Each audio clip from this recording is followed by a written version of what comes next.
Hi students, this is Devamani, lecturer, Sir C.R. Reddy College for Women, Eluru. Subject Business Law for 2nd BCom Vocational and General, 4th semester. And the topic is Conditions and Warranties. Shartulu, Puchilu. So there is a general contract. So general contract అంటే ఏంటి? Contract అనేది ఏర్పాటు చేసుకోవటానికి ఇద్దరు వ్యక్తులు కావాలి. అలాగే కాంట్రాక్ట్లో ఉన్న ఎసెన్షియల్స్ అన్నీ కూడా ఫుల్ఫిల్ చేయాలి. సో అప్పుడే ఆ కాంట్రాక్ట్ అనేది వ్యాలిడ్ కాంట్రాక్ట్ అవుతుంది. సో ఈ యొక్క జనరల్ కాంట్రాక్ట్ లాగే మనకి సేల్ ఆఫ్ కాంట్రాక్ట్ అనేది కూడా ఉంది. సో సేల్ ఆఫ్ కాంట్రాక్ట్లో కూడా జనరల్ కాంట్రాక్ట్లో ఉన్న ఎసెన్షియల్స్ ఏవైతే ఉన్నాయో సేమ్ ఎసెన్షియల్స్ ఇక్కడ సేల్ ఆఫ్ కాంట్రాక్ట్లో కూడా ఫుల్ఫిల్ చేయాల్సి వస్తుంది అనమాట. అలాగే ఈ యొక్క సేల్ ఆఫ్ కాంట్రాక్ట్లో అక్కడ పార్టీస్ ఏవైతే స్టిపులేషన్స్ నిబంధనలు ఏర్పరచుకుంటారో ఆ నిబంధనలు అన్నీ కూడా ఫాలో అవ్వాలి. So they have to follow all the stipulations in the contract. So these stipulations are some are important and some are not important. So the stipulations which are important is called as the conditions, and the stipulations which are not important is called as the warranties. So condition, here the condition is also a stipulation which is essential to the main purpose of the contract. So condition అనేది కూడా ఒక stipulation, ఒక నిబంధనలు అని అంటారు. Condition అనేది కూడా ఒక నిబంధనే. అలాగే ఈ యొక్క కండిషన్ అనేది చాలా ముఖ్యమైనది కాంట్రాక్ట్ అనేది పర్ఫామ్ చేయడానికి లేదా కాంట్రాక్ట్ అనేది ఏర్పాటు చేసుకోవటానికి ఈ యొక్క కండిషన్ అనేది చాలా ముఖ్యమైనది అనమాట. If there is a breach of condition, so ఈ యొక్క కండిషన్ కనుక బ్రీచ్ చేస్తే, ఉల్లంఘన చేస్తే, కండిషన్ని ఉల్లంఘన చేస్తే కనుక ద అగ్రీవ్డ్ పార్టీ అంటే ఎవరు? నష్టపోయిన వ్యక్తి. So the aggrieved party can cancel or repudiate the contract and thereby reject the goods. So నష్టపోయిన వ్యక్తి కాంట్రాక్ట్ని క్యాన్సిల్ చేసుకోవచ్చు, అలా కాకుండా కాంట్రాక్ట్ని రెప్యూడియేట్ కూడా చేయొచ్చు అనమాట. అలాగే గూడ్స్ ఏవైతే ఉన్నాయో ఆ గూడ్స్ని కూడా తిరిగి ఇచ్చేయచ్చు అనమాట. So the aggrieved party has right to cancel the contract are reject the goods. Example, A agreed to supply goods on 1st September to B. B informed A that the same goods were to be supplied on 2nd September to C. So A failed to supply the goods on 1st September, held time is essential to the main purpose of the contract. Hence the condition and B can cancel the contract. So ఇక్కడ మనకి ఎగ్జాంపుల్లో 3 members ఉన్నారు, A, B and C. So A B తోటి agreement చేసుకున్నాడు ఏమని? 1st September కల్లా గూడ్స్ని supply చేస్తాను అని ఏ బి ఇద్దరు కూడా అగ్రిమెంట్ చేసుకున్నారు. అలాగే బి అనే వ్యక్తి కూడా 2nd సెప్టెంబర్న సికి గూడ్స్ సప్లై చేస్తానని చెప్తాడు, అగ్రిమెంట్ రాసుకుంటారు. బి అనే వ్యక్తి కూడా సికి గూడ్స్ని 2nd సెప్టెంబర్న సప్లై చేస్తానని అగ్రిమెంట్ రాసుకుంటారు అనమాట. So A failed to supply the goods on 1st September. So A ఇక్కడ 1st సెప్టెంబర్న గూడ్స్ని సప్లై చేయడానికి ఫెయిల్ అయ్యాడు. సో ఏ అతను గూడ్స్ సప్లై చేయాలి.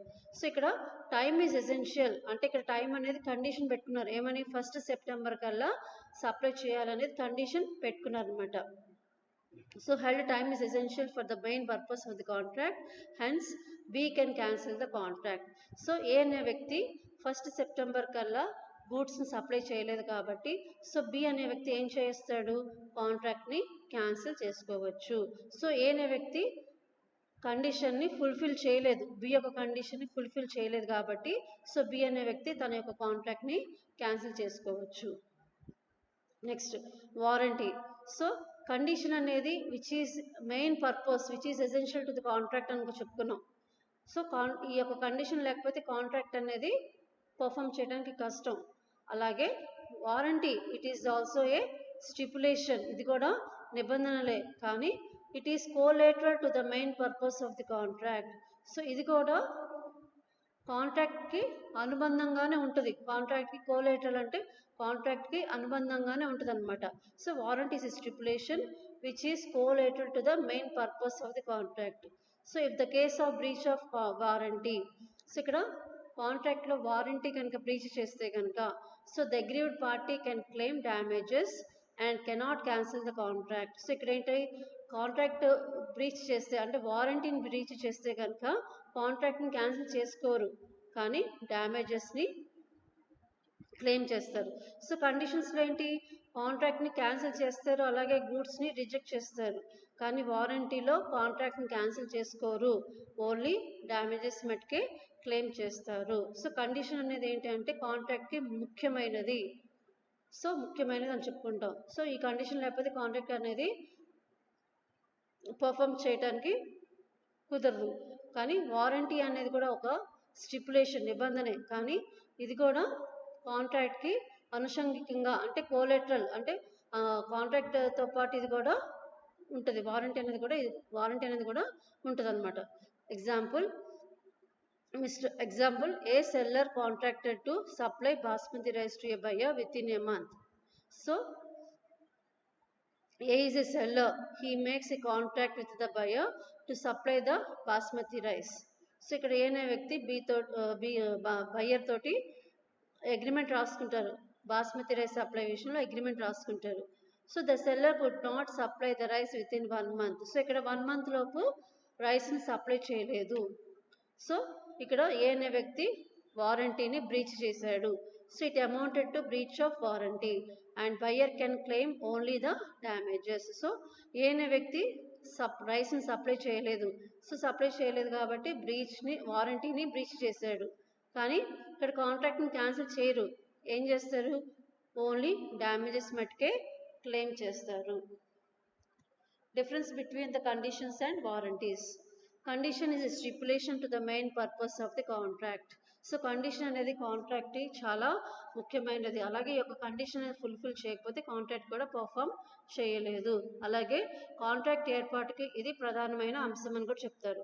Next, warranty is a stipulation collateral to the contract. So warranty కూడా ఒక స్టిపులేషన్, నిబంధనే, కానీ కాంట్రాక్ట్కి అనుబంధంగా ఉంటుంది.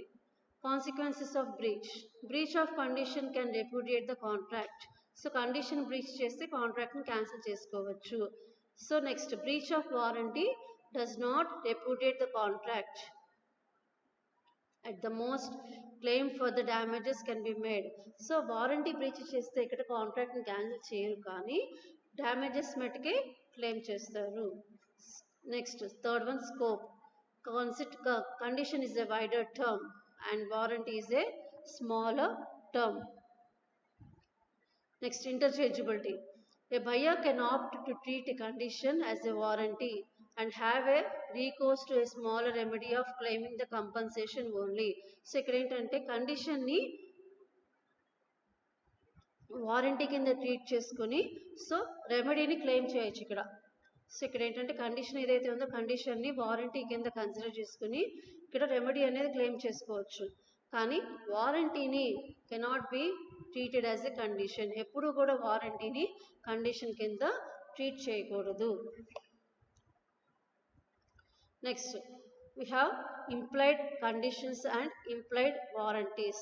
ప్రచ్ఛన్నమైన షరతులు, ప్రచ్ఛన్నమైన పూచీలు అంటారు. Next, first one, condition as to title. వస్తు సామ్యములకు సంబంధించిన షరతులు అంటారు. So in a contract of sale, it is an implied condition that the seller should be the true owner of the goods sold and he should be having the right to sell these goods. So contract of sale, అమ్మకపు కాంట్రాక్ట్లో condition ఏంటి అంటే, ప్రచ్ఛన్నమైన condition, implied condition ఏంటి అంటే, seller అనేవాడికి తన దగ్గర ఉన్న goods ఏవైతే ఉన్నాయో సో ఆ గూడ్స్కి ఆ సెల్లర్ మట్టుకే ట్రూ ఓనర్ అయి ఉండాలి. అంటే ఆ గూడ్స్కి ఆ సెల్లర్ మట్టుకే ట్రూ ఓనర్ అయి ఉండాలి. సో అలా కాకుండా ఈ యొక్క సెల్లరు వేరే వాళ్ళ సరుకులు తీసుకొచ్చి అమ్మటం, లేకపోతే దొంగతనంగా తీసుకొచ్చి సరుకులు అమ్మితే కనుక సో ఆ సెల్లరు ట్రూ ఓనర్ కింద రాడు. So seller has the true owner of the goods and he has right to sell the goods. Therefore, the condition as to title provides that Seller must be the owner of the goods sold. Seller must have the right to sell. Seller must not infringe a trademark or patent. So condition as to title అనేది మనకి ఏమి explain చేస్తుందంటే seller goods అమ్మేటప్పుడు ఆ గూడ్స్కి true owner అయి ఉండాలి. అలాగే ఆ seller has right to sell the goods, ఆ సెల్లర్కి ఆ గూడ్స్ అమ్మే హక్కు కూడా ఉండాలి. అలాగే he has not any trademark or patent rights, తనకి ఎటువంటి పేటెంట్ రైట్స్ కానీ ట్రేడ్ మార్క్ కానీ ఉండకూడదు. Next consequences of breach of conditions as to title. The aggrieved party has the right to cancel or repudiate the contract. So breach of condition చేస్తే కనుక దాని పరిణామాలు ఎలా ఉంటాయి అంటే నష్టపోయిన వ్యక్తి ఎవరైతే ఉంటారో అతను కాంట్రాక్ట్ని క్యాన్సిల్ చేసుకుంటారు కానీ లేదా గూడ్స్ని రిటర్న్ చేస్తారు, అంతేగాని డ్యామేజెస్ మటుకి క్లెయిమ్ చేయరు అనమాట. నెక్స్ట్ ఎగ్జాంపుల్ చూడండి. R sold car to K. K used it for 6 months. ఆర్ అనే వ్యక్తి కేకి కార్ అమ్మేశాడు. అలాగే కే అనే వ్యక్తి కూడా కార్ని 6 months దాకా వాడుకున్నాడు అనమాట. And after 6 months it was revealed that R was not the true owner of the car. So 6 months తర్వాత ఏమైంది అంటే ఏం తెలిసింది, ఆర్ అనే వ్యక్తి ఆ కార్కి ట్రూ ఓనర్ కాదు. సో తను వేరే వాళ్ళు తెచ్చుకోవటమో లేదా దొంగతనంగా తెచ్చుకోవటమో చేశాడనమాట. So K can cancel the contract and claim price for the car. So K అనే వ్యక్తి ఆర్ తోటి కాంట్రాక్ట్ క్యాన్సిల్ చేసుకొని సో తన యొక్క ప్రైస్ని తను తీసుకోవచ్చు. Next second one, sale by description. వర్ణన ద్వారా సరుకు అమ్మకం. So when the goods are sold by giving the description, there is an implied condition that the goods sold shall correspond the description so given. అంటే ఇక్కడ goods అనేది description ప్రకారం అమ్మినట్టు షరతు ఉంటే గనక, డిస్క్రిప్షన్ అనేది ఏంటి, వర్ణన ప్రకారం అమ్మితే గనక సో అప్పుడు ఆ గూడ్స్ అనేది కూడా ఎలా ఉండాలి, సెల్లర్ చెప్పినట్టే ఉండాలి. సో ఫర్ ఎగ్జాంపుల్ చూడండి, ఇక్కడ మనం షాప్కి వెళ్ళి ఒక వస్తువు కొన్నట్టయితే ఆ వస్తువుకు సంబంధించి ఫుల్ డీటెయిల్స్ చెప్తారంటే ఫ్యూచర్స్ ఏంటి, ఎలా పనిచేస్తుంది, ఎంతవరకు పనిచేస్తుంది, ద గ్యారంటీ ఏంటి, వారంటీ ఎన్ని ఇయర్స్, ఇలా ఆ యొక్క ప్రొడక్ట్ సంబంధించి ఫుల్ డీటెయిల్స్ కూడా మనకి చెప్తారనమాట. సో అప్పుడు మనం ఆ డీటెయిల్స్ ప్రకారం ఆ డిస్క్రిప్షన్ ప్రకారం ఆ గూడ్స్ని పర్చేస్ చేస్తాం. సో పర్చేస్ చేసి ఇంటికి తీసుకెళ్ళాక సెల్లర్ ఏ విధంగా మనకి డిస్క్రిప్షన్ ప్రకారం చెప్పాడో ఆ గూడ్స్ అనేది ఆ విధంగానే ఉండాలి. ఓకేనా. సెల్లర్ అనేవాడు తను గూడ్స్ గురించి ఎలా ఎక్స్ప్లెయిన్ చేశాడో, ఎలా ఫ్యూచర్స్ ఎలా ఉంటాయి అనేది చెప్పాడో సో ఆ గూడ్ అనేది ఆ ప్రకారంగానే ఉండాలన్నమాట. So this is the sale by descriptions. Next consequences of breach. So breach ఇక్కడ కాంట్రాక్ట్ కనుక భంగం కలిగిస్తే దానికి పర్యవసనాలు ఏంటో చూద్దాము. Where the goods supplied by the seller are not according to the description. అంటే సో గూడ్స్ అనేది సెల్లర్ గూడ్స్ అమ్మినప్పుడు డిస్క్రిప్షన్ ప్రకారం లేకపోతే, సెల్లర్ గూడ్స్ అమ్మినప్పుడు డిస్క్రిప్షన్ ప్రకారం లేకపోతే then the seller commits breach of condition. So seller కండిషన్ని బ్రీచ్ చేశాడు, అంటే కండిషన్ని భంగం కలిగించాడు. So therefore the buyer can reject the goods and repudiate the contract. So buyer ఏం చేస్తాడు, కాంట్రాక్ట్ క్యాన్సిల్ చేసుకుని గూడ్స్ని రిటర్న్ ఇస్తాడనమాట. So consequences of the breach. Next this includes the following situations that where buyer has not seen the goods and relies on the description given by the seller. అంటే buyer గూడ్స్ని కొనేటప్పుడు చూడలేదు కానీ seller చెప్పిన డిస్క్రిప్షన్ని నమ్మి ఆ గూడ్స్ని కొన్నాడు. So here the goods should correspond the description so given.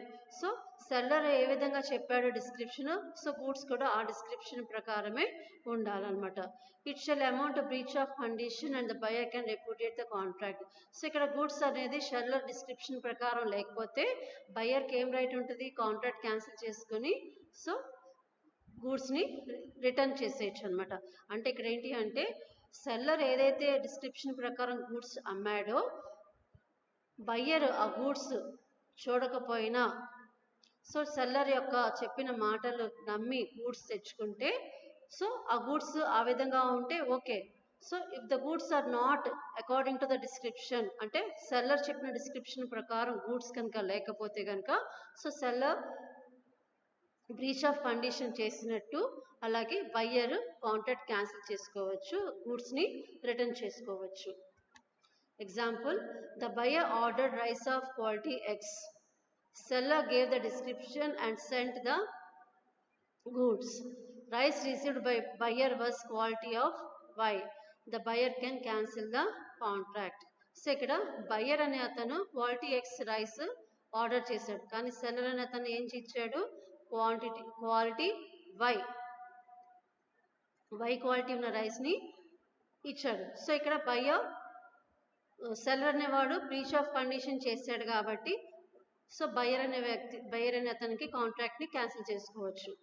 And second one, where buyer has seen the goods but relies on description stated. If the description does not correspond with the goods it amounts to breach of condition in the contract. So first పాయింట్లో ఏంటి, buyer గూడ్స్ని చూడాల కానీ description ప్రకారం goods ఉన్నాయని తెచ్చుకున్నాడు. Second పాయింట్లో ఏంటి, buyer has seen the goods, buyer గూడ్స్ని చూశాడు అలాగే డిస్క్రిప్షన్ ప్రకారం ఉన్నాయని అనుకున్నాడు, కానీ if the description does not correspond to the goods అంటే గూడ్స్ డిస్క్రిప్షన్ ప్రకారం లేకపోతే సెల్లర్ బ్రీచ్ ఆఫ్ కండిషన్ చేసినట్టు. అంటే ఫస్ట్ పాయింట్లో ఏంటి, బయ్యర్ గూడ్స్ని చూడలేదు కానీ సెల్లర్ యొక్క మాటల మీద గూడ్స్ని తెచ్చుకున్నాడు. సో అయినా గూడ్స్ కనుక సెల్లర్ ప్రకారం లేకపోతే కాంట్రాక్ట్ని క్యాన్సిల్ చేసుకోవచ్చు. సెకండ్ పాయింట్లో బయ్యర్ గూడ్స్ని చూశాడు కానీ ఇంటికి తెచ్చుకున్నాక సెల్లర్ చెప్పిన డిస్క్రిప్షన్ ప్రకారం గూడ్స్ లేవు. సో ఇప్పుడు కాంట్రాక్ట్ని క్యాన్సిల్ చేసుకుని గూడ్స్ని రిటర్న్ చేసుకోవచ్చు. Next third one, packing can be part of the description. If goods did not correspond to the stated packing it amounted to breach of condition and hence the contract should be repudiated. So goods అనేది packing చేసేటప్పుడు ఈ విధంగా packing చేస్తాము, ఇలా transport చేస్తాము అని seller చెప్తాడు. Goods అనేది ట్రాన్స్పోర్ట్ చేసేటప్పుడు సో గూడ్స్ని ఇట్లా డిస్క్రిప్షన్ ప్రకారం ప్యాకింగ్ చేస్తాము, ఈ విధంగా ప్యాకింగ్ చేస్తామని చెప్తాడు అనమాట. సో ఆ విధంగా అంటే సెల్లర్ చెప్పిన విధంగా ప్యాకింగ్ కనుక లేకపోతే సో ఆ సెల్లర్ బ్రీచ్ ఆఫ్ కండిషన్ చేసినట్టు. సో అప్పుడు కాంట్రాక్ట్ని కూడా క్యాన్సిల్ చేసుకోవచ్చు. అంటే the goods are not according to the description of packing ప్రకారం డిస్క్రిప్షన్ ప్రకారం ప్యాకింగ్ చేయకపోయినా కాంట్రాక్ట్ని క్యాన్సిల్ చేసుకోవచ్చు. And third one, sale by sample and description. Where the goods correspond with the sample but do not correspond with the description or vice versa, it shall amount to breach of condition and the buyer can repudiate the contract. అంటే sample sale by sample అంటే sample ద్వారా అమ్మకం అంటారు. Okay, so goods అనేది samples చూపించి అమ్మకం కనుక జరిపితే goods అనేది శాంపిల్ చూపించి సో అమ్మకం జరిపితే కనుక బల్క్ ఆఫ్ గూడ్స్ అమ్మకం కనుక జరిపితే సో ఈ యొక్క బల్క్ ఆఫ్ గూడ్స్ అనేది ఏ విధంగా ఉండాలి, అకార్డింగ్ టు ద శాంపుల్లో ఎలా చూపించారో సో బల్క్ ఆఫ్ గూడ్స్ అన్నీ కూడా ఆ శాంపిల్ ప్రకారమే ఉండాలి. So if any case the bulk of goods does not according to the description or sample అంటే బల్క్ ఆఫ్ గూడ్స్లో ఏ గూడైనా సరే శాంపుల్ ప్రకారం లేకపోయినా డిస్క్రిప్షన్ ప్రకారం లేకపోయినా సో ఆ సెల్లర్ కాంట్రాక్ట్ని బ్రీచ్ చేసినట్టే. So buyer can repudiate the contract, అప్పుడు బయ్యర్ కాంట్రాక్ట్ని క్యాన్సిల్ చేసుకోవచ్చు. Sale by sample means the goods should be according to the sample అంటే గూడ్స్ అనేది శాంపుల్ ప్రకారం ఎలా చూపించారో సో బల్క్ ఆఫ్ గూడ్స్ అనేది కూడా ఆ శాంపుల్ ప్రకారమే ఉండాలి అన్నమాట. Example, an agreed to sell to D oil as pure refined oil by showing a sample. So ఎన్కి డికి మధ్య అగ్రిమెంట్ జరిగిందనమాట ఒక రిఫైన్డ్ ఆయిల్ సంబంధించి. సో శాంపుల్ రిఫైన్డ్ ఆయిల్ చూపించి ఈ యొక్క ఆయిల్ డెలివరీ చేస్తానని సో ఎన్కి మరియు డికి అగ్రిమెంట్ జరిగింది. The goods delivered were same as sample but contain mixture of vanaspati oil. So ఇక్కడ గూడ్స్ అనేది డెలివర్ చేసేటప్పుడు ఆయిల్ అనేది refined oil with mixture of vanaspati oil. So ఆయిల్లో వనస్పతి ఆయిల్ కలిపి గూడ్స్ని డెలివర్ చేస్తారనమాట. సో ఇక్కడ ఏంటి శాంపుల్ ఏమో శాంపుల్గా రిఫైన్డ్ ఆయిల్ చూపించారు, కానీ డెలివరీ చేసింది ఏంటిది mixture of vanaspati and refined oil, రెండు ఆయిల్స్ కలిపేసి పంపించారన్నమాట. సో హియర్ సెల్లర్ అనేవాడు కాంట్రాక్ట్ని బ్రీచ్ చేశాడు కాబట్టి, కండిషన్ని బ్రీచ్ చేశాడు కాబట్టి, సో బయ్యర్కి ఏం రైట్ ఉంటుంది, కాంట్రాక్ట్ని క్యాన్సిల్ చేసుకోవచ్చు. Next one, condition as to quality are fitness wear the buyer needs goods for a special purpose. Buyer tells that purpose to seller. The buyer relies on skill and judgment of the seller. The seller deals or trades in similar goods. Okay, ఇక్కడ condition అనేది పెడుతున్నారు. ఏమని, goods అనేది క్వాలిటీగా ఉండాలి, ఫిట్నెస్గా ఉండాలి అని condition పెడుతున్నారు. అలాగే బయ్యర్ కూడా ఏమని స్పెసిఫై చేస్తున్నారు, తను ఏ పర్పస్ కోసం గూడ్స్ని పర్చేస్ చేస్తున్నాడో ఆ పర్పస్ కూడా బయ్యరు సెల్లర్కి మెన్షన్ చేశాడు. అలాగే బయ్యర్ అనేవాడు ఇక్కడ సెల్లర్ని నమ్మాలి, అంటే సెల్లరు కరెక్ట్ క్వాలిటీగా గూడ్స్ సరైన విధంగా పంపిస్తాడు అని బయ్యర్ కూడా సెల్లర్ని నమ్మాలి. So the seller has to deals or trades in the similar goods. So ఇప్పుడు సెల్లర్ కూడా బయ్యర్కి తగ్గ గూడ్స్ని అమ్మాల్సి వస్తుంది. ఇక్కడ కండిషన్ ఏంటి అంటే బయ్యర్ ఏ విధంగా కోరుకుంటున్నాడో so same as it is దగా గూడ్స్ అనేది సెల్లర్ కూడా ఆ విధంగా పంపాలి. సో బయ్యర్ గూడ్స్ ఏ విధంగా కావాలనుకుంటున్నాడో సో పర్పస్ ఏంటి అనేది మెన్షన్ చేశాడు కాబట్టి సెల్లర్ కూడా బయ్యర్ కోరిన విధంగా గూడ్స్ని పంపించాల్సి వస్తుంది. So this is the condition as to quality or the fitness. నాణ్యతకు లేదా ప్రత్యేక ఉపయోగానికి సరిపోవాలనే ప్రత్యేక షరతు అని అంటారు దీన్ని. Example, an order was placed for some cart horses to be used for carriage purpose. The horse supplied were race horses unfit for carriage. There is a breach of condition. So ఇక్కడ order వచ్చింది ఏమని, కొన్ని గూడ్స్ని transfer చేయటం కోసం దానికి horses అంటే travel చేసే horses అంటే మోసుకుని తీసుకెళ్లే హార్సెస్ కావాలని ఆర్డర్ వచ్చింది. కానీ the horses supplied were race horses. కానీ హార్సెస్ కావాల్సింది ఏంటిది, గూడ్స్ని ఒక చోట నుంచి ఇంకో చోటకి తీసుకెళ్లాల్సిన హార్సెస్ కావాలి. కానీ అక్కడ సప్లై చేసిన హార్సెస్ ఏంటి, రేస్ హార్సెస్ సప్లై చేశారు. సో ఇక్కడ కండిషన్ అనేది బ్రీచ్ చేశారు అనమాట. సో బయ్యర్కి ఏ విధంగా కావాలో ఆ విధంగా గూడ్స్ సప్లై చేయలేదు కాబట్టి సో కండిషన్ బ్రీచ్ చేశారు కాబట్టి కాంట్రాక్ట్ని క్యాన్సిల్ చేసుకోవచ్చు. Next fifth one, condition as to మర్కంటబిలిటీ.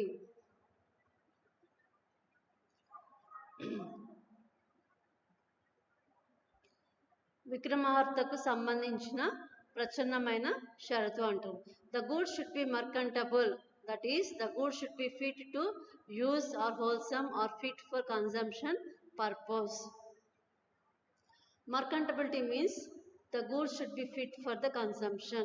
అంటే ఇక్కడ మర్కంటబిలిటీ అనేది ఏంటి మనకి దేనికి సంబంధించి చెప్తున్నారంటే బయ్యర్ ఏవైతే గూడ్స్ కొంటున్నారో ఆ గూడ్స్ అనేది కన్జ్యూమర్ పర్పస్ కోసం అంటే తిరిగి ఉపయోగించుకోవటం కోసం బయ్యర్ గూడ్స్ని కొంటున్నారు అనమాట. అలాగే the goods should not be injurious when used, అంటే గూడ్స్ అనేది కొన్నాక అవి ఇంజూర్ చేయకుండా ఉండాలి, వాడేటప్పుడు ఎటువంటి హానికరంగా ఉండకూడదు. The goods should not infringe A trade mark or A patent. So అటువంటి గూడ్స్కి పేటెంట్ మార్క్ కానీ ట్రేడ్ మార్క్ కానీ ఉండదు అనమాట. సో ఇటువంటివన్నీ కూడా మెర్కంటబిలిటీ వస్తుంది అనమాట. సో బయ్యర్ గూడ్స్ పర్చేస్ చేసేటప్పుడు దానికి ఆ గూడ్స్ అనేది పర్పస్ ఏంటి, తను దేనికి యూజ్ చేసుకుంటున్నాడు, ఏ విధంగా ఉపయోగపడాలి అనేది సెల్లర్కి ముందుగా చెప్పాలి. అప్పుడు సెల్లరు ఆ ప్రకారం ఇవ్వాల్సి వస్తుంది అనమాట. సో దాన్నే కండిషన్ యాజ్ టు మర్కంటబిలిటీ అంటారు. Example, Sunil bought coal from a seller. Dealing in coal by description. When Sunil used this coal at home, it blasted and Sunil suffered an accident. Held the seller was liable. Sunil అనే వ్యక్తి seller దగ్గర coal, తెలుసు కదా coal అంటే, coal తీసుకొచ్చారు. So తను ఆ coal అనేది ఎందుకు ఉపయోగిస్తున్నాడు, పర్పస్ ఏంటి కూడా సెల్లర్కి చెప్పాడు అనమాట. సో అప్పుడు సెల్లర్ ఏంటి, సునీల్ ఏ విధంగా చెప్పాడు, తను దానికి దేనికి యూజ్ చేస్తాడో తెలుసుకున్నాడు కాబట్టి సో అటువంటి దానికి అనుకూలంగా ఉండే కోల్ని సేల్ చేయాలి. సో తర్వాత Sunil used this coal and it was blasted. కానీ సెల్లర్ ఆ విధంగా డిస్క్రిప్షన్ చెప్పినట్టు, బయర్ చెప్పినట్టు కోల్ ఇవ్వలేదు. సో దానివల్ల సునీల్ అనే అతను యాక్సిడెంట్కి గురయ్యాడు అనమాట. So here the seller was liable, దానికి సెల్లరే బాధ్యత వహించాల్సి వస్తుంది. So these are next one.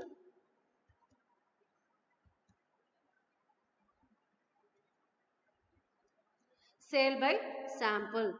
So when goods are sold by sample, there is an implied condition that the bulk shall correspond with the sample. So sample చూపించి గూడ్స్ని అమ్మితే కనుక, bulk goods purchase చేస్తే కనుక, సో బల్క్ గూడ్స్ ఎలా ఉండాలి, it should be according with the sample.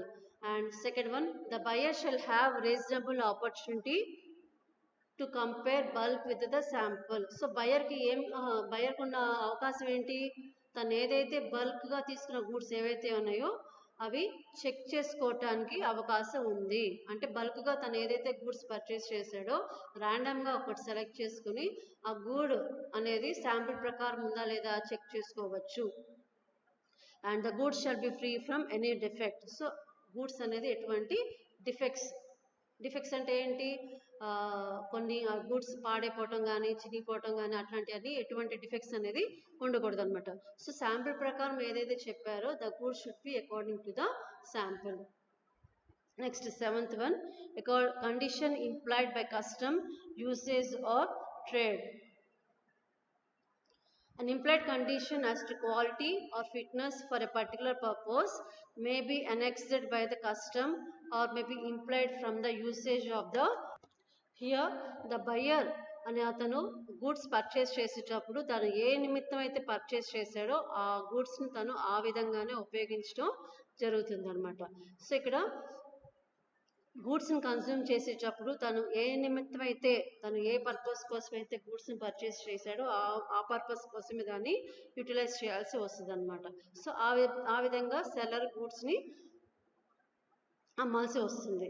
And then these are the implied conditions. Total 7 points ఉన్నాయి. Next one, implied warranty. First one, warranty as to quiet possession. అంటే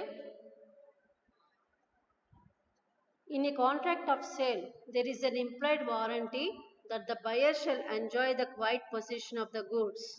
If the buyer is disturbed because of the defective title of the seller, the buyer can claim damages from the seller on account of breach of warranty of quiet possession of the goods.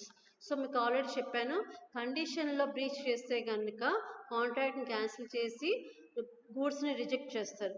కానీ warranty కనుక breach చేస్తే కాంట్రాక్ట్ని cancel చేయరు, only damages మట్టుకే claim చేస్తారు. So first point ఏంటి, warranty as to quiet possession of the goods.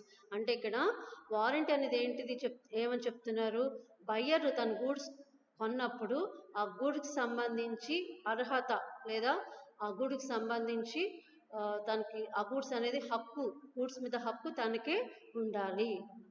So buyer goods కొన్నప్పుడు ఆ గూడ్స్కి సంబంధించి పూర్తి హక్కు తనకే చెందాలన్నమాట. So if the buyer face the problem regarding the position of the goods, అంటే బయ్యరు గూడ్స్ మీద హక్కు సంబంధించి ఏదైనా ప్రాబ్లం ఫేస్ చేస్తే కనుక సో అప్పుడు బయ్యర్కి ఏం రైట్ ఉంటుంది అంటే he can only claim the damages from the seller. తను గూడ్స్ సెల్లర్ దగ్గర నుంచి డ్యామేజెస్ మటుకే క్లెయిమ్ చేస్తారు అనమాట. Second one, warranty of freedom from charges or encumbrances. The goods should not be subject to any charge or a right in favor of a third party. అంటే ఇక్కడ ఏంటంటే buyer goods purchase చేసేటప్పుడు గూడ్స్ని purchase చేసేటప్పుడు ఆ goods మీద third పార్టీకి ఎటువంటి హక్కు ఉండకూడదు. అలాగే ఆ గూడ్స్ మీద ఎటువంటి ఛార్జెస్, ఫర్ ఎగ్జాంపుల్ ఇంట్రెస్ట్ కానీ లేదంటే లోన్ కానీ అలాంటివేమీ ఉండకూడదు అనమాట. సో అప్పుడే బయ్యర్కి ఆ గూడ్స్ మీద పూర్తి హక్కు ఉంటుంది. So warranty of freedom from charges and encumbrances అంటే బయ్యర్ గూడ్స్ పర్చేస్ చేసేటప్పుడు ఆ గూడ్స్ మీద థర్డ్ పార్టీకి ఎటువంటి హక్కు ఉండకూడదు. అలాగే ఆ గూడ్స్ మీద లోన్ కానీ ఇంట్రెస్ట్ కానీ ఉండకూడదు. నెక్స్ట్,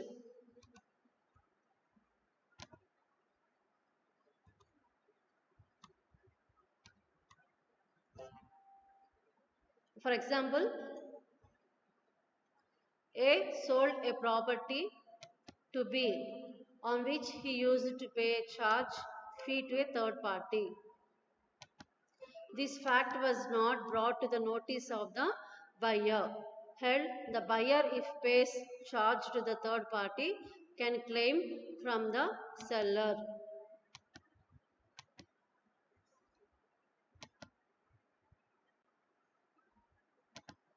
సో ఏ అనే వ్యక్తి తనకు సంబంధించిన ప్రాపర్టీని బికి అమ్మాడు అనమాట. So here B used to pay a charge or fee to a third party. This fact was not brought to the notice of the buyer. So ఏంటి, ఏ యొక్క ప్రాపర్టీ మీద కొంత ఛార్జెస్ అనేది ఉన్నాయన్నమాట.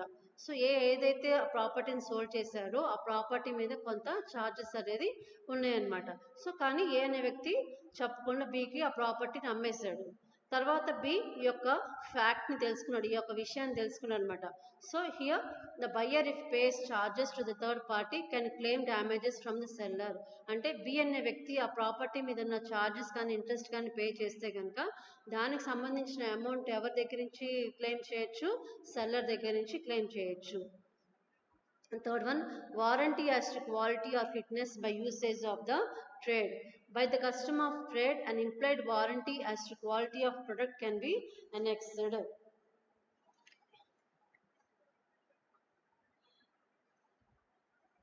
సో ఇక్కడ నాణ్యతకు లేదా అర్హతకు సంబంధించిన ప్రచురణమైన పూచి అని అంటారు. అంటే ట్రేడింగ్ ప్రకారం గూడ్స్ అనేది నాణ్యత లేదా ఉపయోగించుటకు అర్హత ఉండాలి. అంటే గూడ్స్ ఏవైతే అమ్ముతున్నారో ఆ గూడ్స్ అనేది ఎలా ఉండాలి అంటే తిరిగి ఉపయోగించగలిగేలాగా ఉండాలన్నమాట. సో ఇప్పుడు కండిషన్ ఏంటి, ఇక్కడ వారంటీ ఏంటి, గూడ్స్ బయ్యర్ ఏదైతే గూడ్స్ పర్చేస్ చేశాడో ఆ గూడ్స్ అనేది ఫర్దర్ కన్సంప్షన్ అంటే ఫర్దర్ యూస్కి ఉపయోగకరంగా ఉండాలి అనేది కండిషన్ వారంటీ అనమాట. ఫర్ ఎగ్జాంపుల్ చూడండి, మనం మిల్క్ ప్యాకెట్స్ కొంటాం.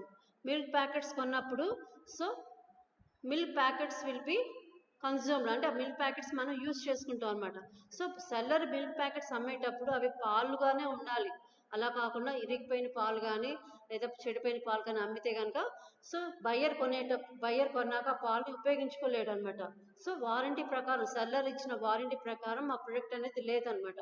సో ఇక్కడ కండిషన్ వారంటీ ఏంటంటే సెల్లర్ ఏ విధంగా చెప్పి ప్రోడక్ట్ని అమ్మాడో బయ్యర్ కూడా అది నమ్మి అది యూసేజ్ కూడా ఆ విధంగానే ఉండాలి. కాబట్టి సో సెల్లర్ చెప్పిన ప్రకారమే గూడ్ అనేది ఉండాలి, ఫర్దర్ కన్సంప్షన్కి ఉపయోగకరంగా ఉండాలి అనేది warranty. So these are the implied warranties. So this is about the implied conditions and warranties.